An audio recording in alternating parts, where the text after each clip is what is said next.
Topic है English grammar, और English grammar के लिए हम दो लैंग्वेज का यूज करेंगे, हिंदी और इंग्लिश दोनों। तो फर्स्ट चैप्टर है नाउन केस। नाउन केस 4 प्रकार के हैं, 4 types noun. First nominative, second objective, third vocative and fourth possessive. First, nominative. Definition of nominative is used as the subject. Nominative जो है फर्स्ट, उसे हिंदी में नॉमिनेटिव को बोलेंगे नाम।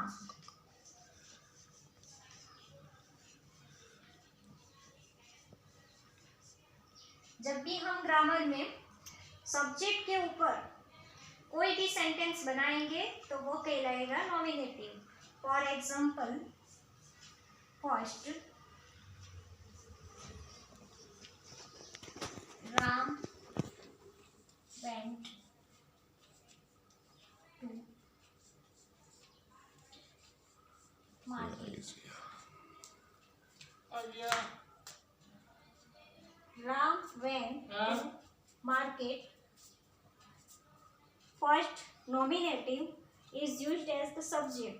Ram went to market.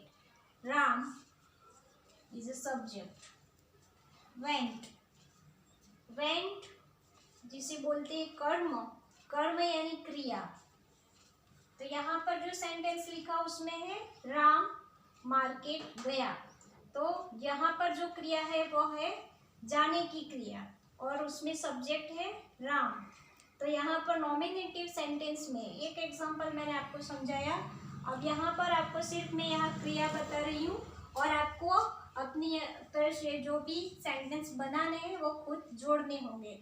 जैसे कि वेंट यानी जाना, प्ले,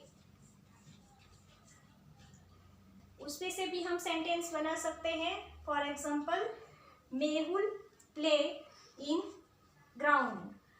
सेकेंड, इट, उस पे से सेंटेंस बनेगा Riya eat food. Third, swim, उस पे से भी सेंटेंस बन सकता है राज स्विम इन लेक।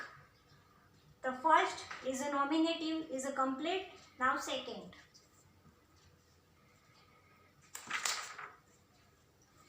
थोड़ी देर। Second, objective noun. Objective noun definition is used as the object. जैसे हमने बस पहले सीखा था नॉमिनेटिव में, जिसपे हम पूरा डिपेंड सब्जेक्ट के ऊपर है, तो यहाँ पर हम पूरा ऑब्जेक्ट के ऊपर रहेंगे। वो कैसे? तो उसके लिए फॉर एग्जाम्पल, मेरी रॉट,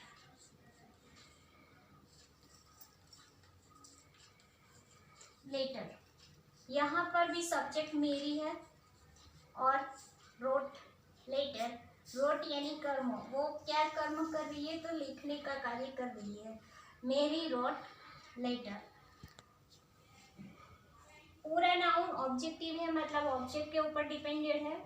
ऑब्जेक्ट के अंदर जो भी क्रियाएं आती है वो क्रियाएं कैसे आती है? जैसे रोट यानी लिखना, उसी तरह से आएगा रीड।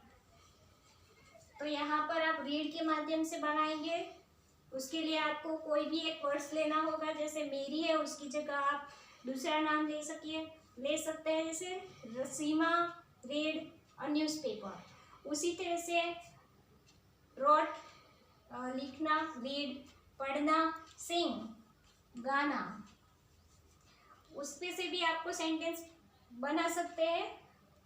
कोई भी एक ऑब्जेक्ट, जैसे मेरी है, उसकी जगह दूसरा नाम ले सकते हैं हम। तो यहाँ पर हमने लिया मीत सिंग अ सॉन्ग। तो यहाँ पर objective is used as the object. Now third, vocative.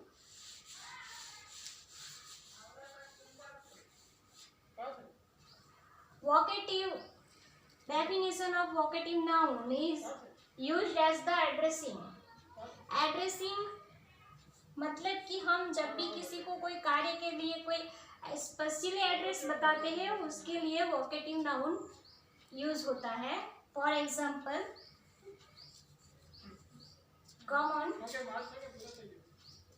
Ram in kitchen.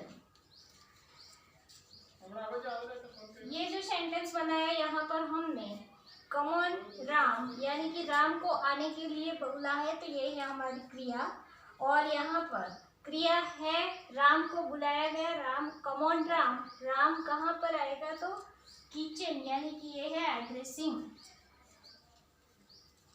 तो थर्ड है हमारा vocative object is used in addressing. यहाँ पर हम सिर्फ वर्ड्स चेंज करेंगे। For example come on Ram in kitchen, kitchen की जगह आप ले सकते हैं come on Ram in garden. Third come on Ram in, यहाँ पर चेंज कर सकते हैं आप come on in swimming pool. Come on Ram in fourth, यहाँ पर वापस चेंज कीजिए लाइब्रेरी। तो सिर्फ आपको क्या करना है कि चेंजेस वर्ड्स करने हैं, जो भी प्रेडिकेट में यूज हुआ है वो। Now fourth possessive. Possessive is use to apostrophe S. Apostrophe S कहाँ पर लगता है? हिंदी में हम बात करेंगे राम की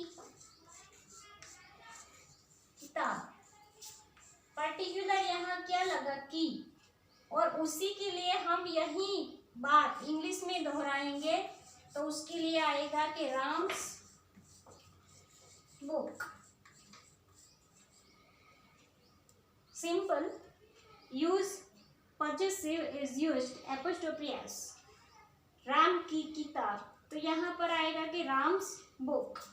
अब यहाँ हमारा जो फर्स्ट चैप्टर था नाउन, उसमें हमने सीखा is used to subjective, nominative is used to subjective, objective is used as the object, and vocative is used as the addressing, and possessive is used as the apostrophe s. For example Ram की किताब तो Ram's book, यहाँ पर आप क्या change करेंगे? सिर्फ ये प्रेडिकेट चेंज कीजिए। तो यहाँ पर आप लिख सकते हैं राम्स बैग, उसी तरह से लिखिए राम्स पर्स, राम्स, जो भी आपको नए वर्ड्स मिले वो सिर्फ उसके पीछे लगाते जाइए, तो आपके जो सेंटेंस है वो अपने आप कंप्लीट हो जाएंगे। मतलब यहाँ पर आपको एक्सरसाइज में क्या मिलेगा?